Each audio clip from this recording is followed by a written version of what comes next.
Currently 41 degrees. Originally started at 28 degrees.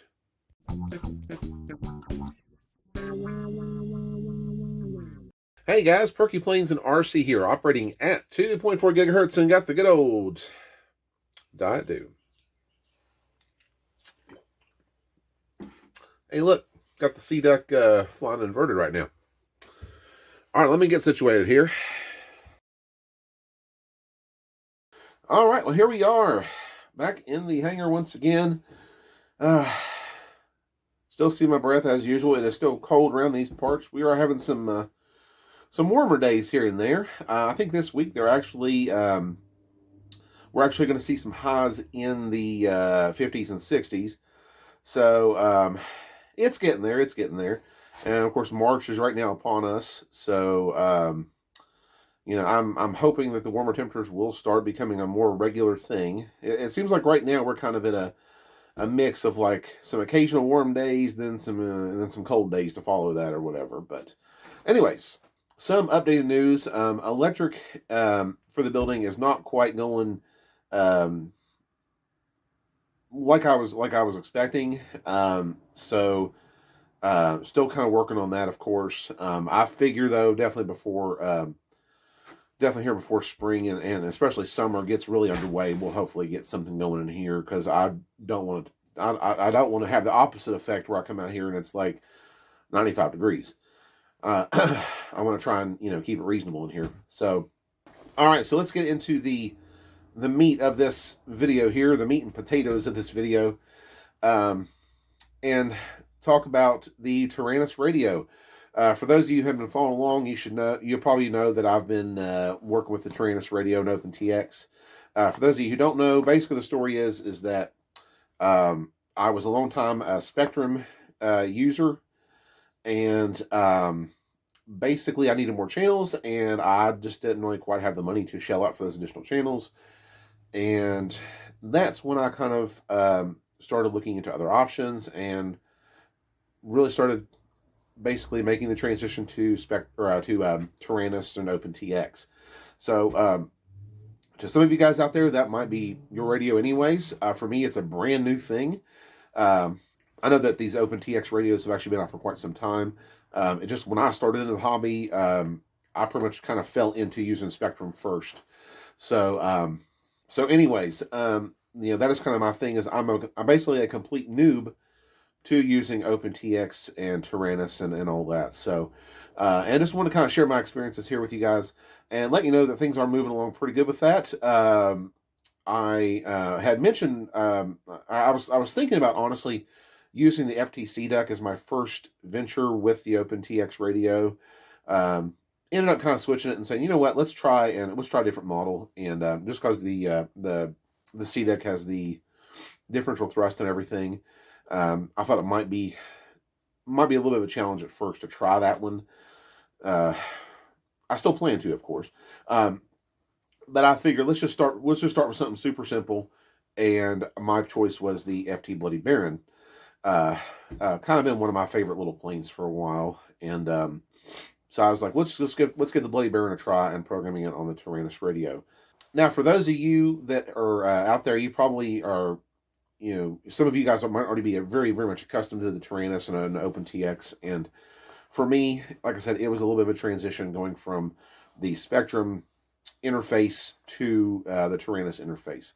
So, you know, it was a little bit of a challenge for me, but I'm slowly getting the hang of it, kind of getting the feel for it and everything. So, just wanted to kind of share my experiences there. And let me go ahead and show you how it's going. All right, first of all, let me show you here using my Bloody Baron, just using the little 2200 3S for now, and then the S6R receiver is what I'm using. I've already got that hooked up and ready to go. And here is the Bloody Baron, all bloody, as you can see. So let me just kind of go ahead and show what's going on here. First, we'll do elevator. So my elevator, of course. And then we'll do aileron, since it's on the same stick there. All right. And then we'll switch over here to the left side, and we'll do the rudder. All right. And finally, of course, let's do some throttle stuff. Now, something I always do with all my radio setups is I always want to make sure and do a safe, or I do a kind of a safe thing here to do a throttle cut switch. I highly recommend for anybody out there who is new to the hobby, make sure you put some sort of throttle cut in there so you don't endanger yourself when you don't need to. You know, for example, if you're handling the model, carrying it across the field or something like that, you don't want to bump the throttle and cause it to go off at an unexpected time. So, highly recommend doing a throttle cut. I of course did that on my Spectrum radios. So I set the throttle cut for the switch back here, complete with voice activation or complete with the voice. Throttle active. Throttle cut. So that is one thing, of course, I have set up on the Taranis as well. So we'll go ahead and turn that throttle on. Throttle active. Throttle's active, and there you go. Throttle cut. Go ahead and turn it off there. So for the most basic functions, they're already pretty much good to go. I am going to go ahead and set up some dual rates in here. That's something I always do with all my airplanes. Basically having like a low rate and a high rate as well. And I'm, of course, a big fan of Expo because if it's my first time flying any kind of model, I have shaky hands, and Expo definitely helps with some of that. So that's about the only thing really I have left to do as far as creating the general template here. And then, of course, we'll go ahead and create a Bloody Baron model and actually store it in there and everything. But for right now, this is just kind of in my little test bed. But so far, so good. Like I said, I'm basically a work in progress, continually, learning new things here about the Taranis. So if you guys have anything you want to share with me, I'm fully up for it. Or if you guys have any questions or anything like that, you can let me know as well. All right, guys. Well, there you have it. As far as the experience with doing the Taranis Radio, if I had to put it best, I would say that it is more. You can really fine tune it a lot more than I think you could with the Spectrum Radio that I came from. The options and things you can do in there are just absolutely insane. It is very flexible. And something I had made the mistake early on is channel assignment. I was actually using a template that was already sort of pre-programmed into the radio whenever I got it. It was just a template that was already there. So I thought I could just go ahead and go with it and get it in place.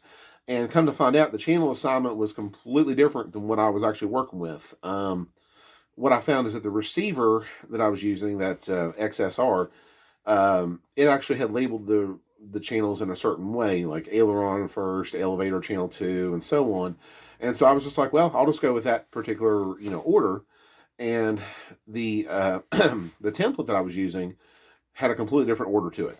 So what I ended up ended up having to do was basically to start from scratch. I'd already set the global settings to that new channel assignment with what I was going with there, with the ailerons first and the elevator and so on. So I just went with that, and so I had to kind of redo the model basically to make it all work. Because originally I had no throttle. My ailerons were on a different channel. I think the only thing that was working was rudder, actually. So I had to completely sort of redo that. But once I got that kind of straightened out, it was all good. But like I said, the radio itself, just much more flexible in terms of things you can do with it. Something that I think did prove to be a little bit of a challenge, and I may have to kind of figure this out in my own way, is the actual bind process to actually bind the transmitter to the receiver. On the transmitter side, it wasn't a big deal. But on the receiver side, that's where I kind of was a little bit tricky, was because the fail-safe bind button that you push, it's like they say you have to push that at the same time you hook power into it, which means it's very difficult to do. There's times your finger might slip off the button or something like that. So with this particular receiver, you have to take basically a paper clip or something, kind of pointy, to get into the button to push it. You can't just push it with your fingers. So, which I could possibly take the receiver out of the case and do it that way too. But That's about the only tricky thing that I've come across. But other than that, so far it's proved to be very, very solid, very good.